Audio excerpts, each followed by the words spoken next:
business owners, increasing your profitability is always on your mind. And you're probably looking for a few ways to grow your revenue while growing your company.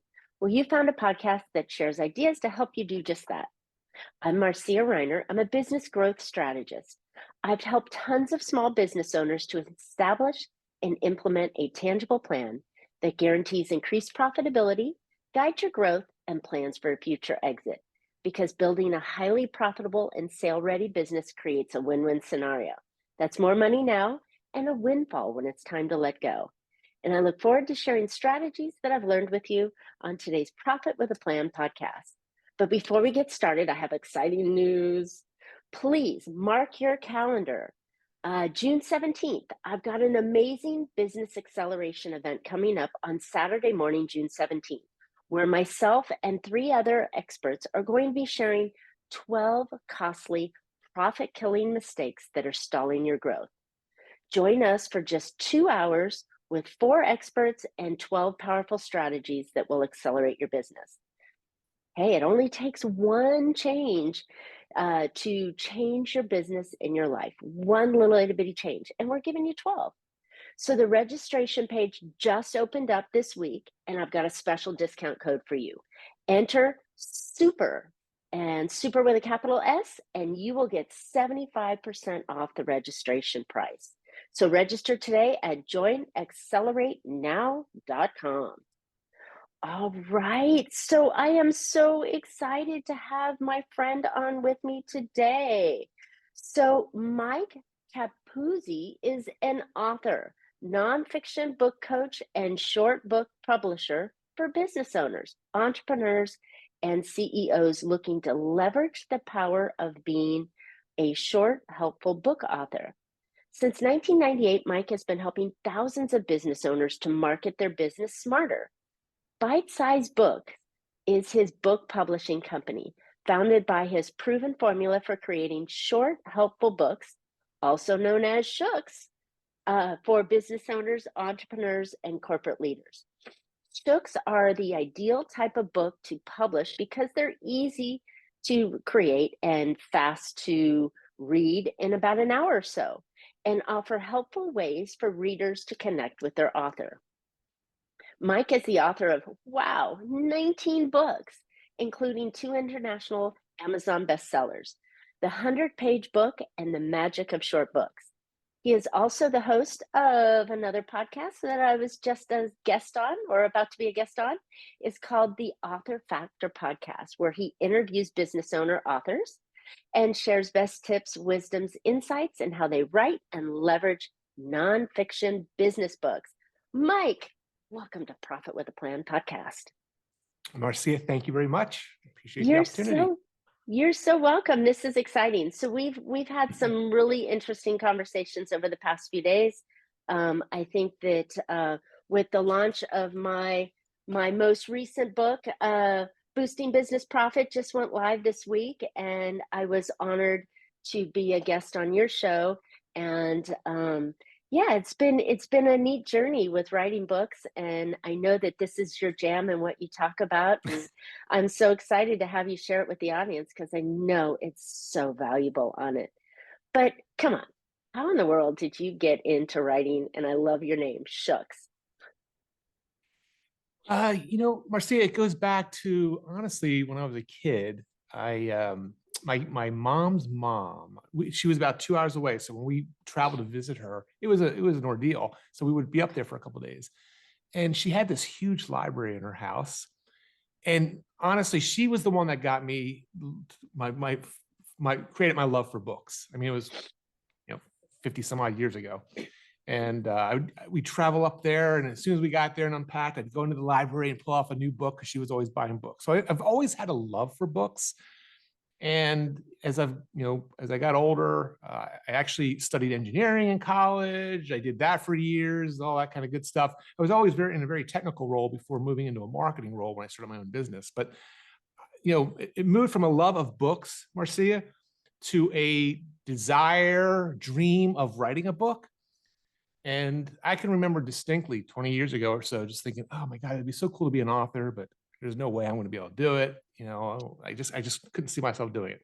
But long story short, when you put your mind to it, when you study what other people do, when you study, different ways of doing things, it's not as big a deal. I think when you shared it on my podcast, it's not that hard. Now we're talking nonfiction. I don't know if I could do fiction yet, but I started and I haven't stopped. And not only have I published 19 of my own books, I've helped over 230 business owners, corporate leaders publish their books. So it's a lot of fun. I love doing it, and that's where we are today. Wow, 19 books. That's impressive. Kudos to you on that. Well, you know what, Marcia, though, that's kind of easy when they're shorter books, right? So whereas maybe one book could be, 3 of my short books could have been one traditional business book, but it's still a pretty neat accomplishment. Wow, I love it. I love it. So, why is it so important for business owners to have a book under their belt, right? I mean, I know why I did it, but why do you think it's important? Yeah, and I call that the author factor. You mentioned my podcast. That's why I named the podcast the way it is. It's a very real thing, the author factor. For a lot of businesses and business owners and corporate leaders, there is an appreciation by consumers, by prospects, to want helpful educational information. Again, I think you mentioned that when I was interviewing you, that the importance of educating and people are looking for that kind of content. So I call that an information first strategy. So books obviously are a perfect information first marketing device, white papers, ebooks. I typically am talking, traditional books, paperbacks, hardcovers, et cetera. So there's an appreciation, first of all, by the consumer. If you look at the individual, the business owner, the corporate leader, there's a very real effect that happens once they create a quality book, a quality helpful book that can help people. And, it raises his or her authority. It allows, them to market differently. Just like you were a guest on my podcast, you can go on podcasts as a guest, you can keynote. I mean, when you join what I call the book author club, it really does open up doors that you would never have had otherwise until you became a book author. So you're helping people, Marcia, you're serving readers, you're serving your business. It's a very cool thing, as you well know, that when you get that printed copy from Amazon or wherever you're getting your books, it's like, it's even all these years later, right? You're holding it up again. It's cool, isn't it, when you see that? It really is. I didn't know I was part of a club though. That's pretty cool. Now I've got, Yeah. now I'm You like, don't have your secret card? I need to get my membership card. No, that's really awesome. So it is a huge accomplishment in it. But I think what scares business owners away and corporate leaders and those that really have this thing in their head that ought to be Yeah. put out into the public Yes. realm, because I think that really it's going to help somebody out there, and it helps you at the same time that you put it out there. But it's not all that hard, is it? It can't. Well, first of all, I think people make it a lot harder than it really needs to be. They really do. I had a gentleman this is a funny story. I had a gentleman about a year ago right now on my podcast. And it took him 7 years from starting his first book, 7 years to finally get it done. Oh my God. I interviewed him about that book. He learned about our short, helpful books. And Marcia, wouldn't you know it, 3 months, almost 3 months to the day of us recording our podcast interview, he had published his second book. And he said, I'm never, ever going to take years, because you don't know what you don't know. You overcomplicate it. When we work with clients, we have a very clear roadmap, a very clear process, and what goes where, what should go there. So whether it's me, whether it's other book coaches, there are formulas, there are recipes out there to follow. Again, we're talking typically nonfiction, business-oriented content. Of course.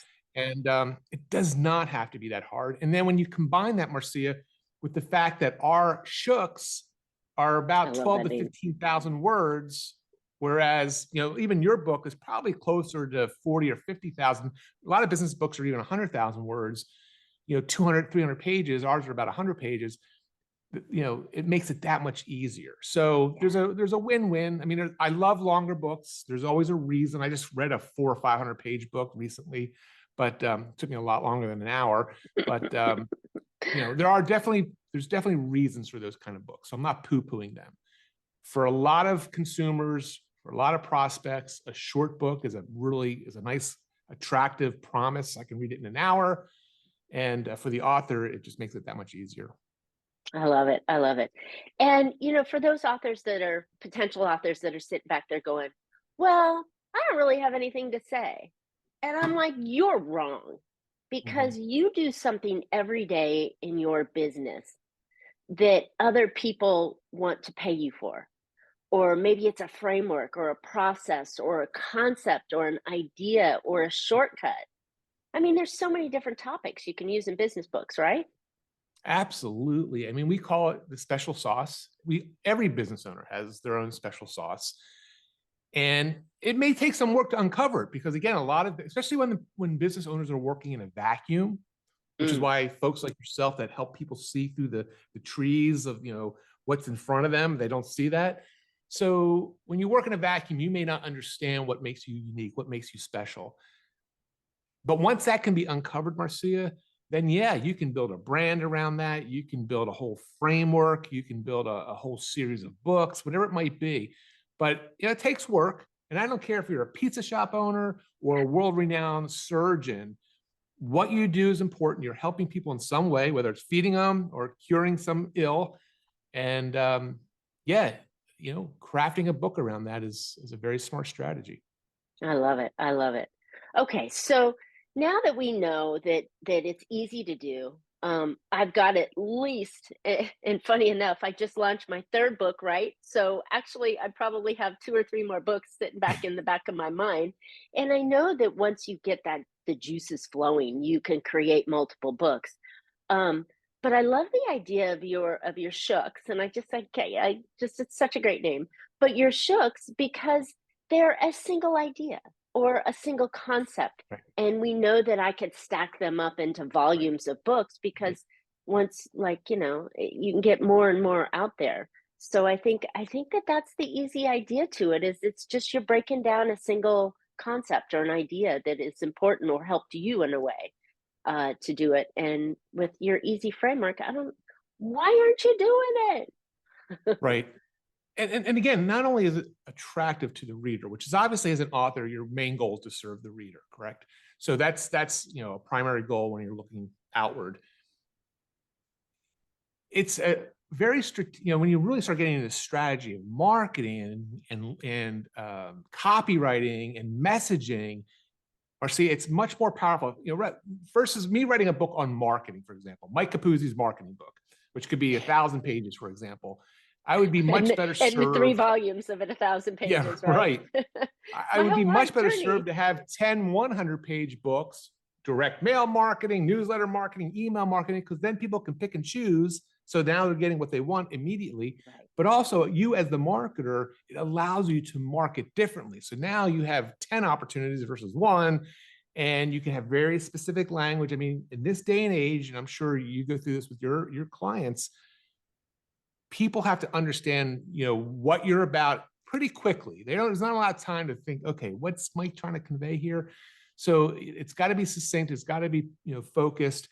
And I really just believe the more focused, the tighter the message, the more someone says that book was written for me, Mm. the better served you're going to be. So let's flip that around, because that was really good about having the audience connect with the author. But why is the author doing the book? I think that that's really important because, I mean, I wrote my books because it gave me a tool to introduce my concepts to my audience, and it made me the expert. But I know there's a lot more into it that you had just delayed to with marketing, right? Your book could be Yeah. a tool. Oh, it is. Actually, we call it an asset. It's not, your financial background. It's an asset. It's not an expense. Hmm. It's not on the expense item. It is an asset that if you do it correctly, I believe can last for, if not years, decades. I mean, I've had folks on my podcast that have written books 10, 15 years ago, and they're still using them. I mean, behind me is Wow. my first book, published in 2007, and we still use it.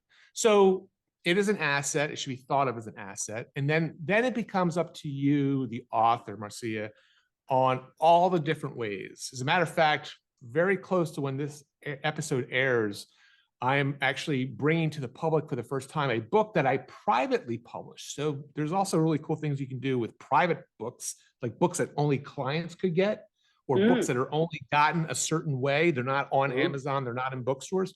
Well, I published a book a couple of years ago, and I dusted it off, I cleaned it up, put new ideas in. It's called The Magic of Free Books, and it's going to be live sometime around when this episode airs. And Cool. it's probably 75 different ways for business owners, entrepreneurs, and corporate leaders to leverage a book. Everything from podcast guesting to PR to, I mean, there's just, that is, and you know this personally, once the book is done, which oftentimes is the easiest part of the equation, it now is up to you to use it day in and day out, lead gen, follow-up, speaking, whatever it might be.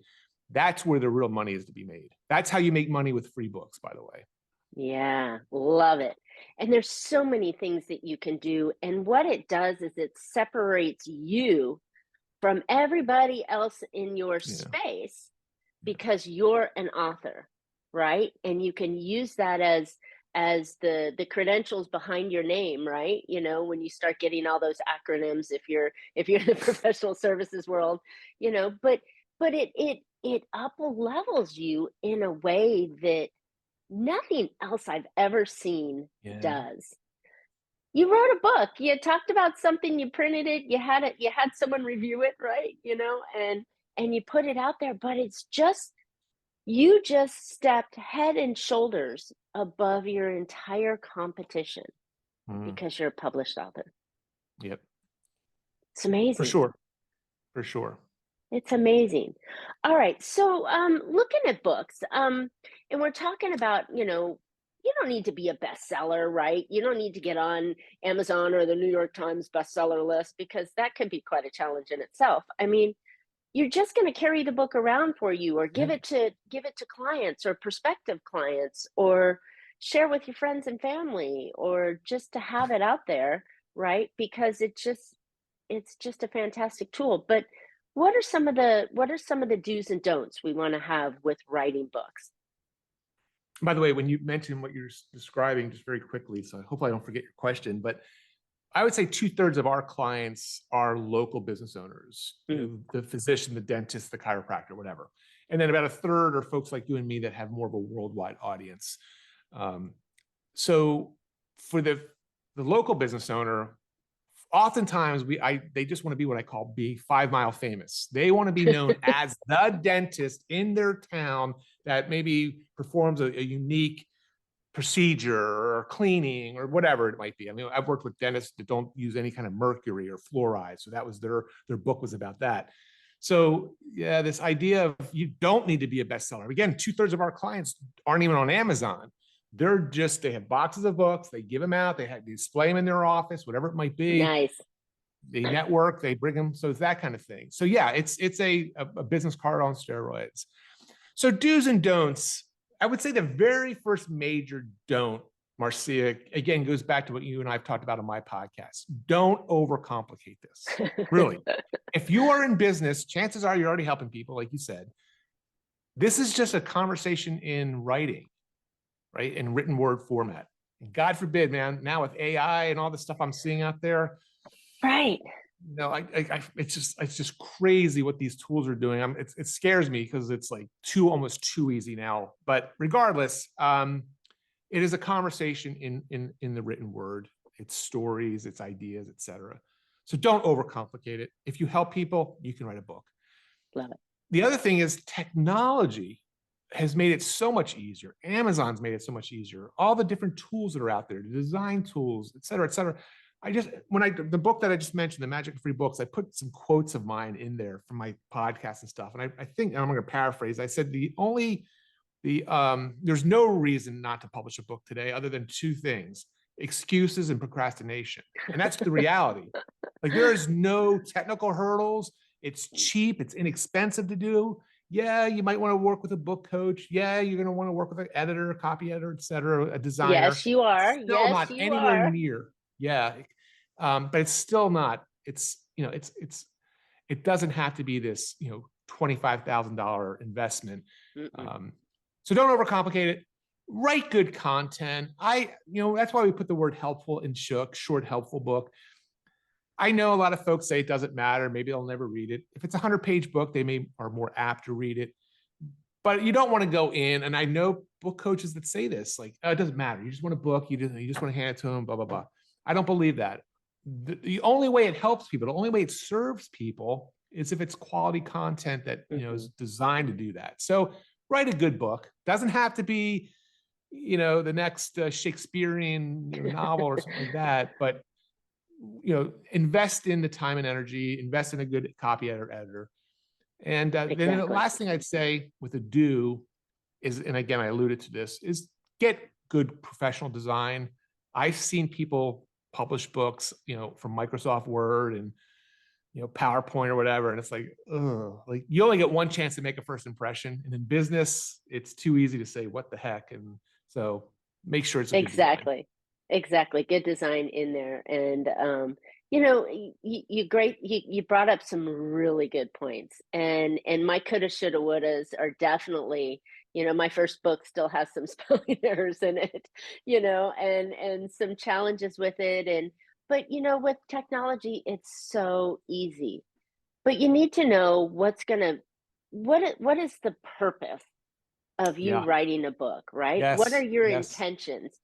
I promise you, you will not become a millionaire for writing a book. Not gonna happen. So take that out of your mind, right? And now the next thing that you think you're gonna do with it is it's gonna make you a 5 mile, 5 mile famous. I love that. That's fantastic. Or it's gonna give you a glorified business card or something along those lines. But think about what the intention is of the book, Yes. what the purpose of using it is, and then write from that angle. And Yes. and I think one of the funniest things that always got me was looking at the cursor, right? The blank screen, and it's like, where do I start? Ah, I can't think. When I was 3, and you start typing and you're like, "Ew, nobody wants to know about when you were 3 unless it's important to how at 3 you became a Mhm. rock star and that led to all your millions you're making." But I mean, people like you have a format and a framework that makes it so stinking easy to put together, right? I mean, Yes, we do. Yes. so give me a little bit of ideas on the framework and the angles we come at, and see. Let's show them how easy it is. Yeah. So for the last 20 plus years, I have put food on my table, for my family's table, by helping business owners with marketing. And most of that marketing is direct response marketing. So it's a different type of marketing. It's very trackable. It's very, you're always putting in a reason for people to respond, et cetera, et cetera. These are the old So newsletters and the flyers that were mailed snail mail to you yeah, originally. Now they've oftentimes they were evolved. direct They've response. Yep. evolved. Yep. Yep. I mean, the bottom line is with direct response, unlike, let's say, traditional brand advertising, which has its place also, is there's always a reason to respond included, whether it's an ad, a newsletter, an email, whatever. Our shooks are direct response books. So I know we're on video, Marcia, but like this is my brand new, matter of fact, I'm going to give it to your listeners at the end, this and 2 other shooks. But the Magic of Short Books, this has been out for a couple of years. We just dusted it off, new cover. But like right on the very first page, I give a bonus gift to all the readers. They can QR code it. Now that puts them on my email list, so then I can have a relationship, some sort of relationship with them, and they can get to know me better than just the book. So the formula we use is a direct response formula. It's first and foremost. So, and you can see, I literally in this book, which I'm giving away for free, I give you step by step every piece of the puzzle. By the way, this book follows every piece of that puzzle, every component of that recipe, so you can see it in action. Love it. Everything from the front cover to the back cover and everything in between. But we break it up. The one part I'll articulate is the main content, whether you're a certified financial planner or whatever it is you're writing about, tax savings, retirement, et cetera. That goes in the main matter. That's your 5 to 7 main chapters on the topic, your special sauce, whatever it is. That is bookended, Marcia, by the beginning of the book, the front matter. And there we kind of say, who's this book for? My promise to you. Like you'll see it, when you read The Magic of Short Books. And then there's a part of the book, which a lot of nonfiction book authors shy away from, maybe because they don't know. But the back part of the book, the back matter, is where you go from helpful content to helpful selling. So now this is a sales tool for me, right? It encourages readers who might want to work with me to reach out for a Zoom meeting with me. It tells you how to do that very specifically. It tells you the kind of people we work with. I mean, they're actual clients. Love it. That woman there is super successful. She sold like 3,000 copies of her book the first week we published it, but she had a big audience. There's a dentist down in Texas. He's 5 Mile famous. But anyway, so very strategic, Marcia. None of this, like I have an engineering background, so all of this is well thought out. I encourage all of my clients, people who read this book, to use this recipe. And you won't, that blank flashing cursor, that blank page, it's not as overwhelming when you know what you should be writing.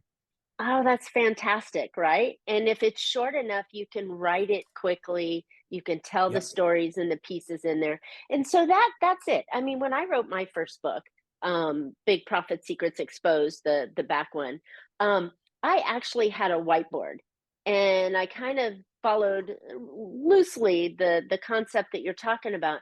But I thought, okay, there's my biggest idea was, income minus expenses equals profit. Ooh, I mean, I was like, I'm going to trademark that somewhere. Wrong.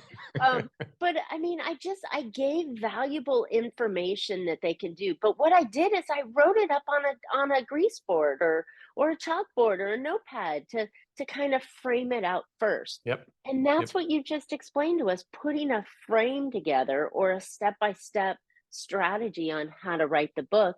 Then next thing you know, you're just filling in your expertise on it and the gaps that needed to have it. And then you've got a book. You're famous because you now have a book. That's why I love this conversation. Not just because I've just released my 3rd book and I'm probably starting on my 4th one, very soon. But I mean, it's that easy when you can see the pieces on how they belong, and following your methodology, Mike, just makes it even that easier to have a real quality tool asset that you can use that puts you head and shoulders above your competition. Yeah. It's crazy why you wouldn't do this.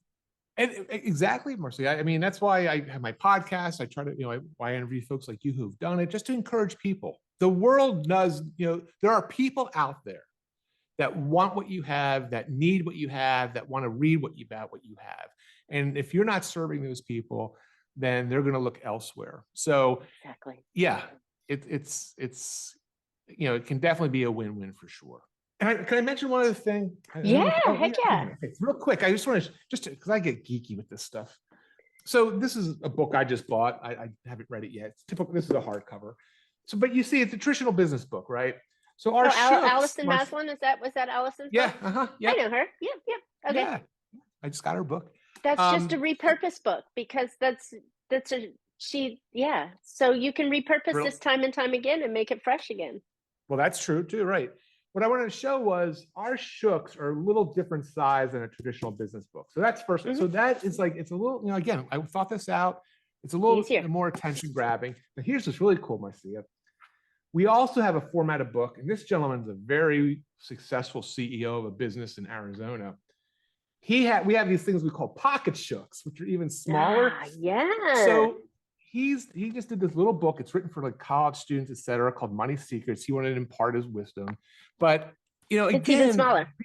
It's smaller. It's easier. He's coming up with a whole series of these little books. By the way, there was, back in the early 1900s, there was a gentleman who published over 2,000. They called them, if you search it out, called the Little Blue Book. I think they're called Little Blue Books of Success or whatever, but they're little books on like 2,000 different topics, and they were used for all kinds of purposes. But my point in sharing that, Marcia, is it doesn't have, you can think differently if you don't have a ton of, this is just a little book of like quotations and, simple Yep. ideas because it's written for young people. And that's how you wanted to reach out to them. Wow. Wow, there's so many options. Think about business cards, right? Remember when brochures used to be out? Oh my gosh, brochures, Yeah. right? Yeah. Trifolds and all those different Yeah. things. Well, it is a glorified business card that you can put out that imparts a combination of your website and your intellectual property and some strategy or concept that you feel passionate about, and it's a beautiful piece. Business cards today, they're rounded edges, squared edges, square, long, upward, Metal, sideways, wood. metal, wood, yeah, platinum, I mean, Yeah. you can do all sorts of things with it, and it's the same style with books, is that you can put it out there in a different way. By the way, love the QR code in front of the book. That is brilliant. And I'm going Yeah. to steal that from the next book because I think that's I'm brilliant on sure I there. stole. Oh, you know what? I stole it from this guy. Because look, Right? first Oh page, my right? God, QR book from the little blue book, right? Or the little guy. So, no, that's fantastic. There's so many ideas on here. And I think this is what the conversation really, truly needed to be. My goodness, if you are in business for any reason whatsoever, if you're a plumber, what are the 5 or 10 tips that everybody should know so they don't need you to come into the house at midnight on a Saturday night charging double price, right? Triple price. I mean, there's anything could have a book around it Yeah. that you can impart, that you can give to your audience, you can give to your clients, prospective clients, and separate you from the pack, because that's what books do for you. And I would encourage you to find people like Mike that could help you out, put it into a framework, make it easy, make it a shook for your first one, even your second, third, fifth, 10th one that you build out. And you're going to be that person. And who knows, you may even be 10 mile famous. You could very well be. Yeah. Mike, this Marcia, has real been, quick, yeah, please. I just want to share. I don't know. I just got to share this quote again. I geek out on this stuff. I don't know if you're. I'm not a. I was never a Grateful Dead fan. Believe it or not, this is a Jerry Garcia quote. It's going to put a bow tie on everything we just shared. Jerry Garcia said, "It's not enough to be the best at what you do. You must be perceived as the only one who does what you do." And when you become a book author, you can really start really becoming that expert, authority, recognized expert. And I just thought that was a great quote to kind of round out what you were just saying. So thank you I very love much. Jerry Garcia. Yep, the Grateful Dead's always a fun conversation to end on. But hey, Mike, where can listeners find out more about you, Shooks, easy, short, helpful books, getting their author journey started or finished, so they're not So 6, 7 years away? our corporate site is bite-sized with a D, bitesizedbooks.com. However, with your permission, I'm going to give a gift. Okay. So I mentioned the magic of short books. I also have the magic of working together and the magic of gratitude. These are 3 Oh, shooks, which your reader or your listeners can become readers. So if they go to mikecapuzzi.com/magic, they can get that magic kit. And I'll send it. It's an email. You'll be able to read them right online. It's really cool. They're the full book, and you can read it there, read it on your phone, whatever it is, and hopefully inspire you to do your own shook. I love it. I love it. All this will be in the podcast notes, listeners, so you can follow Mike and get them. This has been a fantastic conversation. And listeners, I hope you found an idea or two that you can use in your business as I lose my voice, because it's so important that you elevate yourself, right? Profitability, business growth, marketing, everything is based on you standing out from the pack. And having a book will help you stand out from the pack. And I know that Mike's tips and ideas and tactics and frameworks are exactly what you need to get that wheel moving. So go check Mike's stuff out. So here's a friendly reminder. Join my friends and I for Accelerate Now on Saturday, June 17th. Remember, it's 2 hours, 4 experts, 12 strategies that will accelerate your business. It only takes one tip to change the course of your business and your life, and we're giving you 12 to choose from. So the registration page just opened and I've got a discount code for you. Don't forget to enter SUPER with a capital S for a 75% off discount code. Guys, that's $27. I mean, that's nothing. So register today and join Accelerate Now. And Mike and I would love to hear your questions. Tell us your idea for your book. Give us your title of your book. Tell us what you're doing, and we will respond. So make a comment in the comments area and tell us what you're doing so we can cheer you on, help direct you, and maybe even help promote the next greatest author out there of business books and shooks. While you're at it, please subscribe. You don't want to miss future podcasts. And you can catch Profit with a Plan on any of your favorite podcast players. We're looking forward to more great profitable information on next week's show. So until then, make your plans and profit with them. Thanks so much, Mike.